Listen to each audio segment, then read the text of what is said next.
பிரதான ஆசாரியனாகிய ஸ்கேவா என்ன ஒரு யூதனுடைய குமாரர் 7 பேர் இப்படி செய்தார்களாம். ஆமாம், ஒரு குடும்பமே கிளம்பிட்டாங்க, 7 பேர். ஸ்கேவா ஒரு யூதனுடைய குமாரர் 7 பேர் இப்படி செய்தார்கள். பொல்லாத ஆவி அவர்களை நோக்கி, இயேசுவை அறிவேன், பவுலை அறிவேன், நீங்கள் யார் என்று சொல்லி, இயேசுவை எனக்கு தெரியும்டா, பவுல் எனக்கு தெரியும், நீங்க யாரு புதுசா என்ன ஓட்டுறது? புதுசா நீங்க ஓட்ட வந்துட்டீங்க. அப்பதான் பொல்லாத ஆவியுடைய மனுஷர் அவர்கள் மேல் பாய்ந்து, பொல்லாத ஆவியுடைய மனுஷன் அவர்கள் மேல் பாய்ந்து பலாத்காரம் பண்ணி அவளை மேற்கொள்ள அவர்கள் நிர்வாணிகளும் காயப்பட்டவர்களுமாகிய அந்த வீட்டை விட்டு ஓடி போனார்கள். அல்லேலூயா.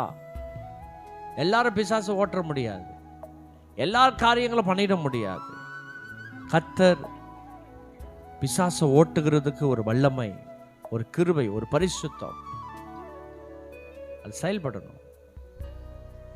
சமீபத்தில் எங்களுடைய சபையில் எங்கள் பகுதியில் ஒரு வாலிப தம்பி அவங்க அம்மா கூப்பிட்டு வந்தாங்க. என்னன்னு சொன்னால், இடுப்பு பகுதியில், முதுகு பகுதியில், கால் பகுதியில் நடக்க முடியல, நல்ல ஹைட்டு, எஸ்ஐக்கு எக்ஸாம் எழுதிட்டு இருக்கிறாரு. என்ன பலவீனம் தெரியல, நடக்க முடியல, கை கால்லாம் ஆடுது அப்படின்னு சொல்லி ஜெபம் பண்ண வந்தாங்க. அவன் ஜெபத்து நேரத்தில் யாரையும் நான் தொடமாட்டேன், அப்படியே இயேசுவின் நாமத்தில் நம்முடைய வல்லமை இறக்குகிறேன், பரிசுத்த ஆவியினுடைய வல்லமை இறங்கட்டும், மகன் மேலே இறங்கட்டும். அப்படியே கை வச்சு அப்படியே கை வைக்காம அப்படியே தூரமாக இருந்து ஜெபம் பண்ண, அப்படியே பிசாசு ஆடுது. அந்நேரமே அந்த மகன் சுகமானான். பிசாசு இவன் எஸ்ஐ ஆகக்கூடாதுன்னு யாரோ அவனுக்கு வைத்த சூனியம் செய்வனை. அவன் வேலைக்கு போகக்கூடாது, அவங்க நடக்கக்கூடாது, அவன் பெலன் இருக்கக்கூடாது, அவன் நல்லா ஐட்டமாக இருக்கிறான்.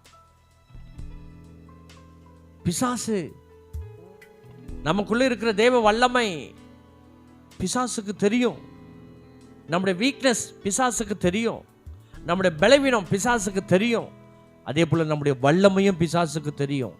இவர்கள் தேவனுடைய பிள்ளைகள், தேவனுடைய ஊழியக்காரர். இயேசுவையும் அறிவேன், பவுலையும் அறிவேன், நீங்கள் யார்? நீங்க அநேகர் இப்படிதான் துணிந்து இருக்கிறாங்க பிசாசை ஓட்டுறதுக்கு. பிசாசு யார் வேணாலும் ஓட்டலாம், நீ விசுவாசித்தால் ஓட்டலாம். ஆனால் பிசாசு உங்களை ஓட்டிடாம பார்த்துங்க, உங்க குடும்பத்தை ஓட்டிடாம பார்த்துங்க, உங்க மனைவி பிள்ளைகளை ஓட்டிடாம பார்த்துங்க, உங்க கணவனை ஓட்டிடாம நீங்க பார்த்துங்க. பிசாசை ஓட்டுறது எளிதுதான், பெரிய விஷயம்லாம் இல்லை. இயேசுவின் பெயரை சொன்னா போயிடும். ஆனா அடுத்த கணம், அடுத்த சமயம் நீங்க உங்களை பார்த்துக்கணும், அவன் உங்களை ஓட்டிடக்கூடாது. ஆமென். இன்னைக்கு அநேக குடும்பங்கள் பிரிஞ்சிருக்கிற காரணம் ஊழியக்கார குடும்பங்கள். ஊழியக்கார கணவன் மனைவிக்குள்ள ஒற்றுமை, சமாதானம் இல்லை. ஊழியக்கார குடும்பத்தில் மிகப்பெரிய பிரச்சனைகள் எழும்புகிறது. ஏன்னா இவங்க பிசாசை ஓட்டிட்டு வந்துடுவாங்க, திரும்பவும் அது அவங்க வீட்டை அலக்கழிக்கும். பிள்ளைங்க மூலியமா, மனைவி மூலியமா வீட்டை அலக்கழிச்சு அந்த வீட்டில் பிரச்சனைகள் பெருகும். அநேக நேரத்தில் நான் அதெல்லாம் உணர்வேன். வெளியில அநேக இடத்துல பிசாசுகளை துரத்திடுவோம், ஓடிடும். ஆனால் அது நம்மளை தாக்கும். நான் பயத்துக்கு சொல்லலை, ப்ராக்டிக்கலாக சொல்கிறேன். அது ஊழியக்கார குடும்பத்துக்கு அநேக விளைவுகளை உண்டாக்கும். அவைகள் மத்தியில் ஜெபம் அதிகரிக்கும் பொழுது அந்த பிசாசை இன்னும் வெல்லலாம். ஆமென்.